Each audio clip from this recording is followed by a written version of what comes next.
Salam Skapsa, bisa santun menuju prestasi dalam kompetensi.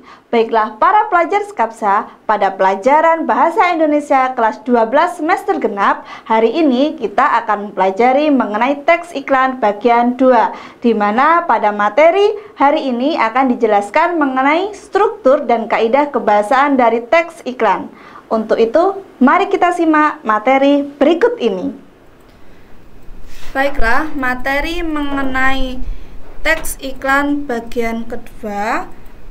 Sebelum masuk ke dalam materi, kalian harus mengetahui tujuan pembelajaran pada kali ini. Yang pertama,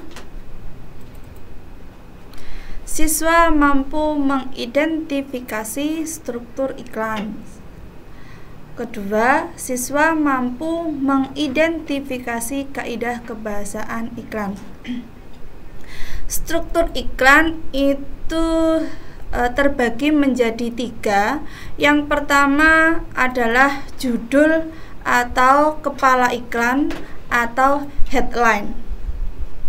Umumnya judul atau headline ini terletak pada bagian paling atas, namun tidak selalu di atas, jadi bergantung kepada iklan yang dibuat.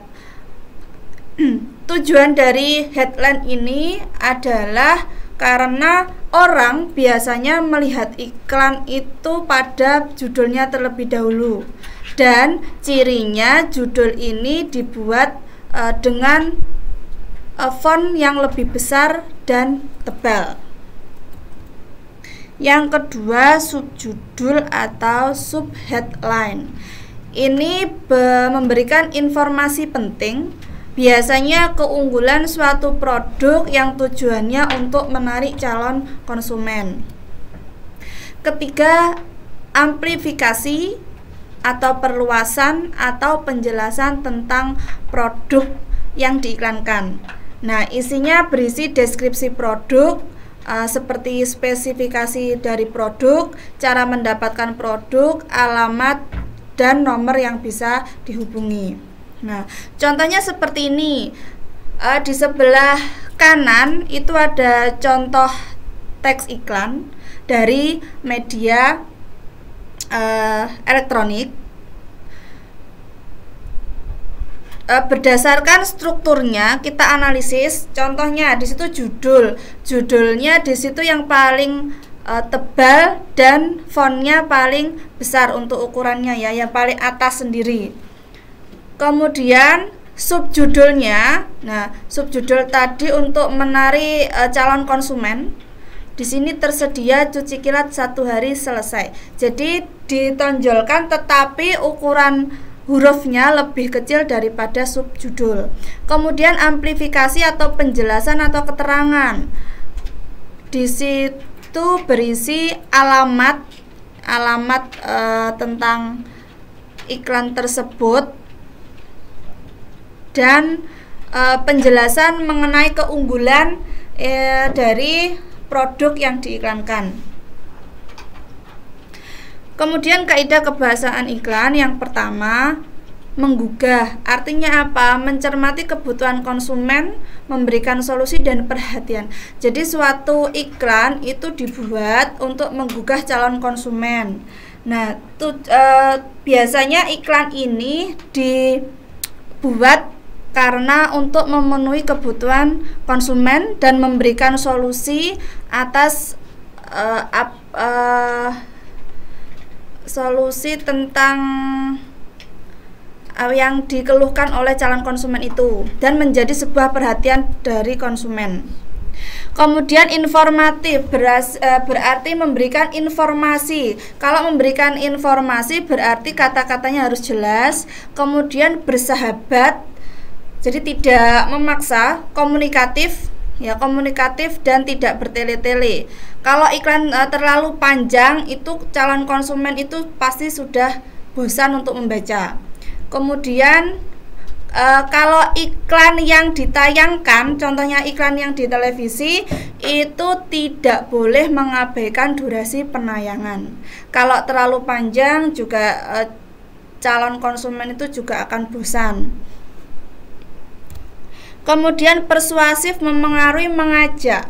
Jadi rangkaian kalimatnya membuat target audiensi nyaman, senang, dan menghibur. Jadi mengajak, memberikan pengaruh yang besar agar calon konsumen itu tertarik kepada iklan.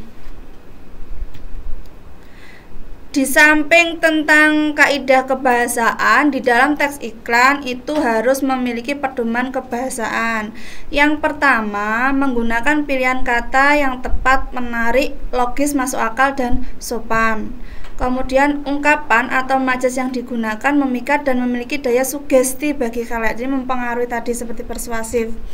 Bahasa disusun untuk menonjolkan informasi yang dipentingkan dan menuju sasaran.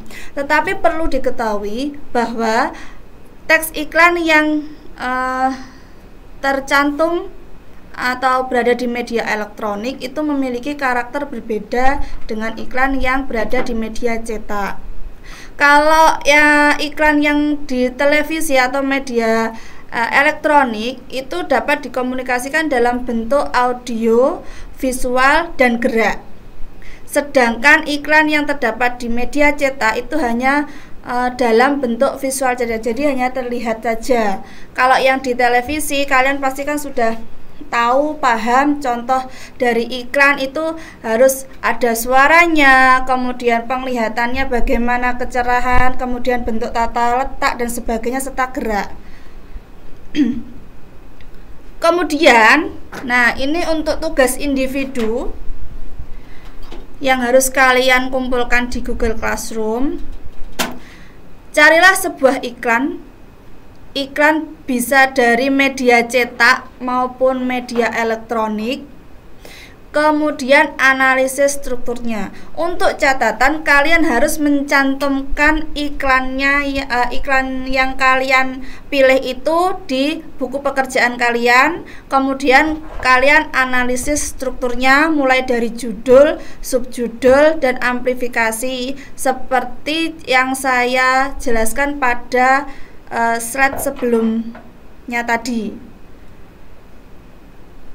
Demikian materi mengenai teks iklan bagian kedua tentang struktur dan kaidah kebahasanya. Jangan lupa kerjakan tugas dan tetap semangat, tetap jaga protokol kesehatan. Baiklah pelajar Skapsa, demikian materi hari ini mengenai teks iklan bagian 2 untuk pengumpulan tugas melalui Google Classroom. Jangan lupa sukai dan komentari untuk mendukung program ini. Klik ikuti dan tekan tombol lonceng supaya tidak ketinggalan informasi dan bagikan jika menurut kalian video ini bermanfaat untuk orang lain. Sampai jumpa di video kita selanjutnya. Salam Skapsa, bisa Sekolah Berbudaya Industri berkarakter wirausaha menjadi idola sekediri raya.